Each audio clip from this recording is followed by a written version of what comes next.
So we spotted a gator here yesterday or the day before.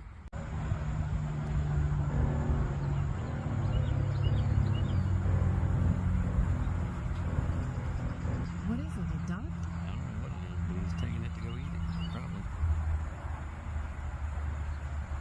So do you think this is one of his pathways? I don't know if you can really tell, but the grass is all pushed down, leading into this side of the pond.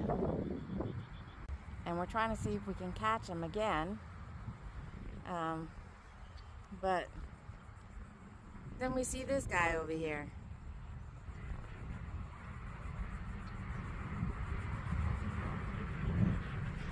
Just what is he doing?